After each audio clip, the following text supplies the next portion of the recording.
Um novo estudo desafia a sabedoria convencional de proteínas. Será que a gente deve aumentar esse aporte pontual e não ficar numa média de 25, 40 gramas, mas agora 100 gramas por refeição, para que você aumente o processo de síntese proteica e ganho de hipertrofia muscular? E se você tem interesse no tema, segue o vídeo.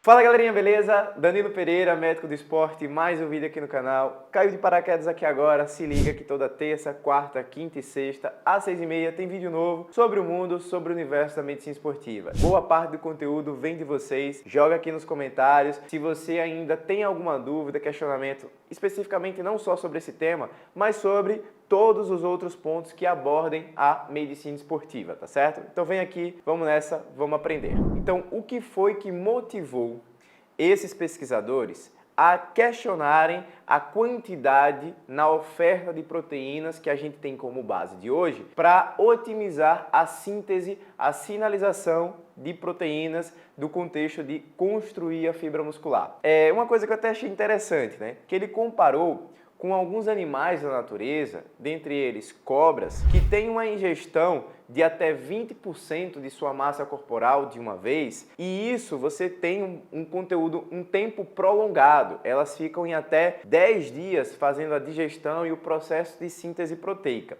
Eu vou ler as notícias e eu vou ler o artigo aqui, e de tempos em tempos eu vou tecendo comentários, tá certo? Aqui vai o primeiro. Bom, um ponto que a gente tem que observar é: a cobra é um réptil.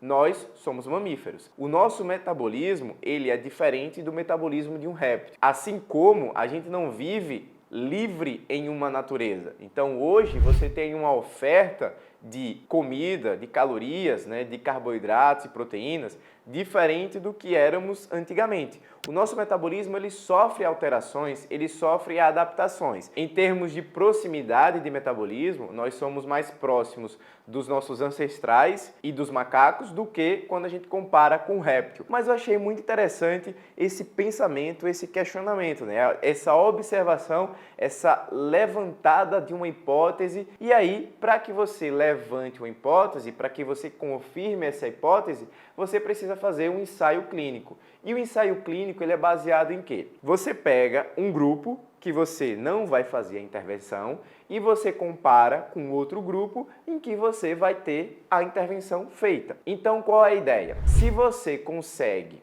ofertar mais proteína em uma refeição, isso levaria a uma maior síntese de proteína? Essa é a hipótese que você precisa confirmar. Então, o que foi que esse estudo fez? Pegou um total de 36 adultos jovens, todos homens, entre 18 e 40 anos, saudáveis, e colocou em 3 grupos. O grupo 1, você não teria uma oferta de proteína no pós-exercício. O grupo 2, você teria uma oferta de 25 gramas de proteína, e o grupo 3, você teria uma oferta de 100 gramas de proteína. Tendência lógica, se você tem mais proteína, você consegue ter uma maior sinalização de hipertrofia. Aqui eu vou tecer mais um comentário. Para quem está chegando aqui no canal agora, eu sempre gosto de fazer analogias. Então imaginem que o processo de hipertrofia, de sinalização, é o que acontece no seu corpo como se fosse uma obra, uma casa. Você está em constante dano e reparo.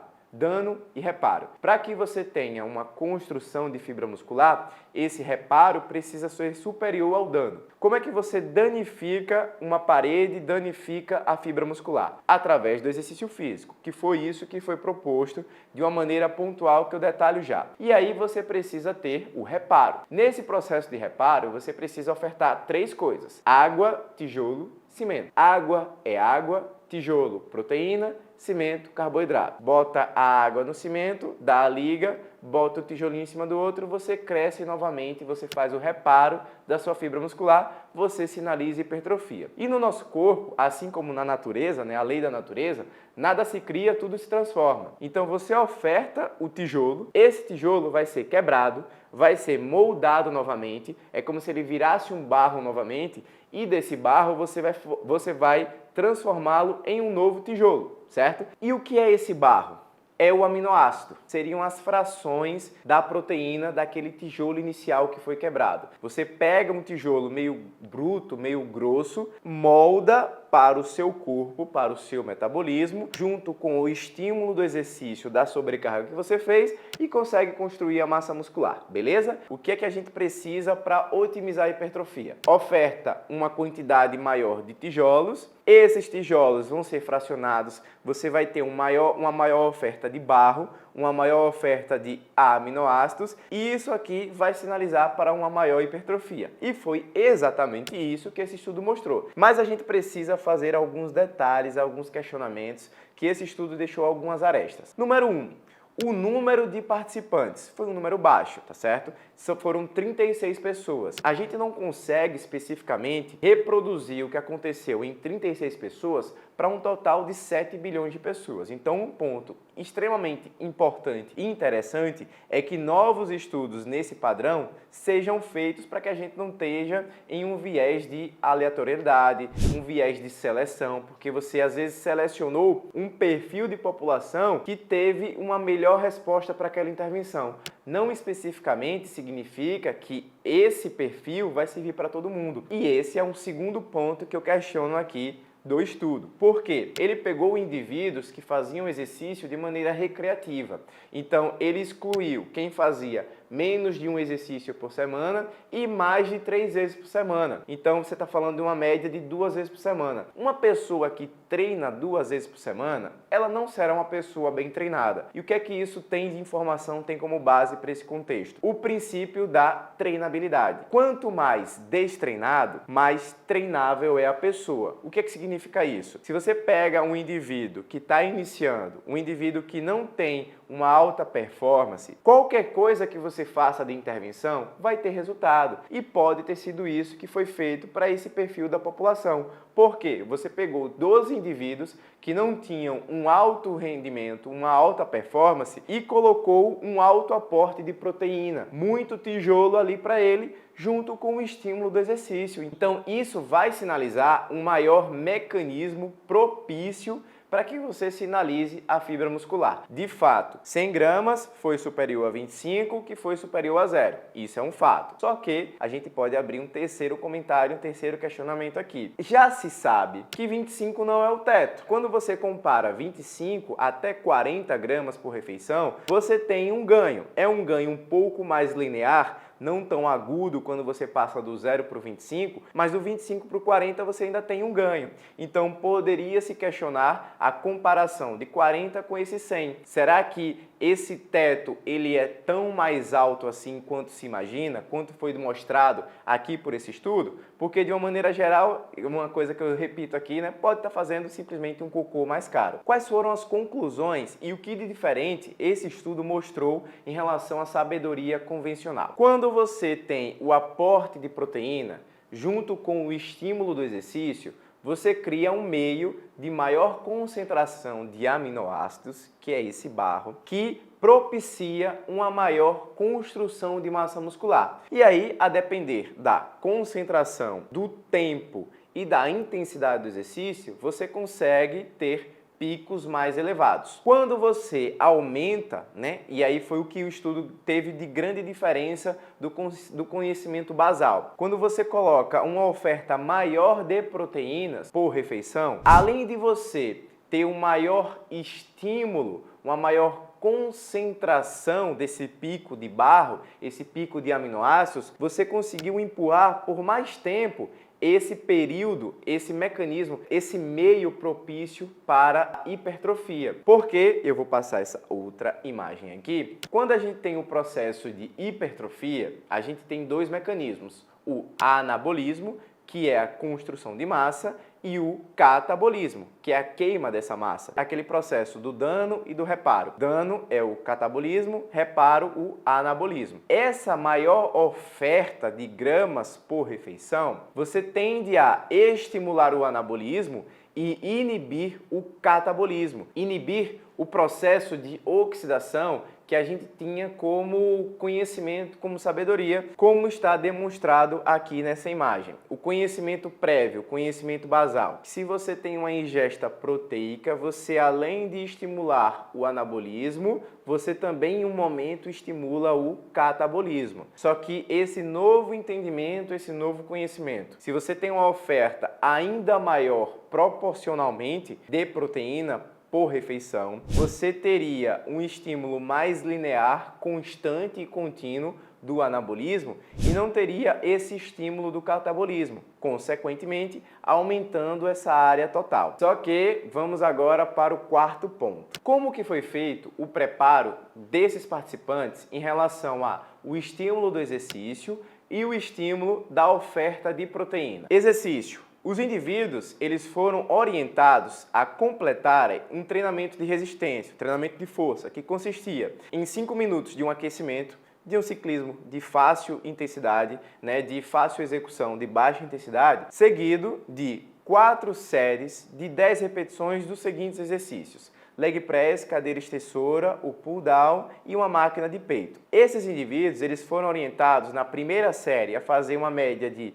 65% da sua repetição máxima, seguido por séries subsequentes de 80% a uma repetição máxima até essa fadiga voluntária. Parênteses para mais um comentário aqui. Quando você quer otimizar a sinalização da hipertrofia, você não precisa fazer exercícios até a falha todo momento. Inclusive, não precisa colocar 100%, 90% da sua RM em toda a série. A sinalização otimizada de hipertrofia é nessa faixa, entre 60% a 80%. Como é que esses pesquisadores avaliaram qual a diferença? Como que ocorreu a concentração, o aumento da concentração desses aminoácidos, desse barro, e por quanto tempo que ele permaneceu mais elevado? Após o exercício, foram coletadas amostras de sangue em tempos específicos, até 12 horas após o exercício. Além de coletar o sangue, eles fizeram biópsias musculares e vai vendo como é que está o processo de rearranjo dessas miofibrilas, do conceito ali daquele cimento tijolo, como é que ele está se rearrumando pós o estresse, e da oferta proteica. Como foi feita essa oferta proteica? Por líquidos, basicamente 800 ml que eles colocaram, sendo que os indivíduos eles não tinham acesso a qual aporte que estavam sendo ofertados, então eles não sabiam se estavam tomando de 0, de 25 ou de 100 gramas. Olha só, a oferta: proteína do leite da vaca. Leite não é inflamatório, leite é sim um grande aliado no processo de promoção de saúde, de performance, tem um bom aporte de carboidratos, de gordura e de proteína. Então, alguns deles, eles tiveram acesso a um leite mais enriquecido, tá certo? Em relação à concentração de proteínas. E aí vem o quarto ponto do questionamento. Esse estudo, ele avaliou uma variável em um determinado dia. E como esses pacientes são indivíduos mais destreinados, você pode ter variações, você pode ter flutuações nesse processo de sinalização de síntese proteica. O nosso corpo, ele não tem um equilíbrio linear, é um equilíbrio dinâmico. Então, dias que você vai estar mais propício a uma sinalização de hipertrofia e dias que você vai estar menos propício. Isso aqui você pode questionar o resultado, porque foi um grupo pequeno de pacientes destreinados que você teve uma oferta em um momento específico que de fato você achou esses resultados. Então, para a gente chegar e ter de fato a conclusão de todo esse entendimento. Danilo, a partir de agora, eu preciso aumentar a minha oferta de proteínas por refeição? É isso que estava faltando para que eu tivesse uma maior hipertrofia? A resposta é não. Isso aqui não confirma a hipótese, não confirma a necessidade de você aumentar esse aporte. Por quê? A gente vai ter limitação na oferta, porque quando a gente está falando em comida in natura, para você ter um acesso a 100 gramas de proteína, a gente está falando mais ou menos em 300, 400 gramas para que você absorva entre 1/3 a 1/4. Então isso acaba sendo um pouco inviável, não só por questão física mesmo de você ingerir, quanto de questão financeira. Então, antes de sair por aí, aumentando a oferta de proteína, jogando mais whey, que seria uma coisa mais viável, para que você não fique jogando simplesmente dinheiro fora, tem um acompanhamento com um profissional habilitado, porque não necessariamente é o aumento do aporte de proteína que está limitando a sua evolução. A gente precisa avaliar a oferta de água, a oferta de carboidrato, a intensidade do exercício, qual a frequência, qual o trabalho muscular total, o número de séries, o número de repetições, o intervalo de descanso. Se é de fato isso aqui que precisa ser ajustado, e aí vai mais uma opinião, maioria das vezes é isso aqui, para que você consiga otimizar os seus rendimentos, os seus resultados. E se você chegou até aqui agora nesse vídeo, não esquece, deixa o seu like. Tem alguma dúvida, comentário, sugestão sobre esse ou novos temas? Joga aqui nos comentários, vamos ter esse bate-papo que fica bem interessante. Não esquece de fazer a inscrição no canal, ativa o sininho para não perder nenhum vídeo. Você é uma pessoa mais curiosa, tem interesse em aprender um pouco mais? Aqui no Guia da Comunidade, toda quinta-feira, às 8 horas, a gente tem um encontro, tem um bate-papo, né, sobre esses detalhes que eu estou trazendo aqui para vocês. Eu vou deixar o link do artigo aqui na descrição e vamos pro próximo.